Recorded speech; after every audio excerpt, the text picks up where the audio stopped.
భారతదేశంలో ఉన్న చట్టాలను ఉపయోగించి అద్భుతంగా పరిపాలన ఎలా చేయాలనే విషయాన్ని మనం హేమంత్ బిస్వా శర్మ దగ్గర నుంచి నేర్చుకోవాలి. ఎందుకంటే భారతదేశంలో ఉండేటువంటి బంగ్లాదేశీయులు, ఎవరైతే చొరబాటుదారులు, రోహింగ్యాలు, వీళ్ళందరూ పాకిస్తాన్ వాళ్ళని తరిమేయాలంటే అందరూ ఏమంటారంటే ఎన్ఆర్సీ రావాలి, ఎన్పిఆర్ రావాలి. కానీ ఉన్న చట్టాలను ఉపయోగించుకుని ఎలా చేయొచ్చు అనే విషయాన్ని హేమంత్ బిస్వా శర్మ నిరూపిస్తున్నాడు.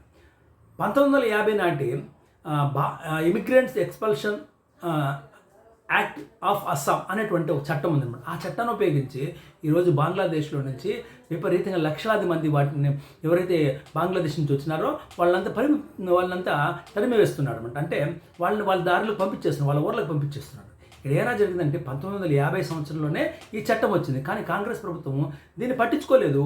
ఈ చట్టం వాళ్ళకి చుట్టమైంది, అధికార చుట్టమైంది, అందరూ దాన్ని పట్టించుకోకుండా చేశారు. కానీ ఈయన ఆ చట్టాన్ని వెలికి తీసి ఈరోజు ఇమిగ్రెంట్స్ ఎక్స్పల్షన్ యాక్ట్ ఆఫ్ అస్సాంను ఉపయోగించి అందరినీ పంపించేస్తున్నాడు. అద్భుతమైన విషయం. దీన్ని సెప్టెంబర్ 17, 2024 చంద్రచూడ్ ఆధ్వర్యంలో దీన్ని ఛాలెంజ్ చేయబడింది. ఇది ఆయన చీఫ్ జస్టిస్గా ఉన్నప్పుడు. కానీ అది చట్టం నిలబడింది.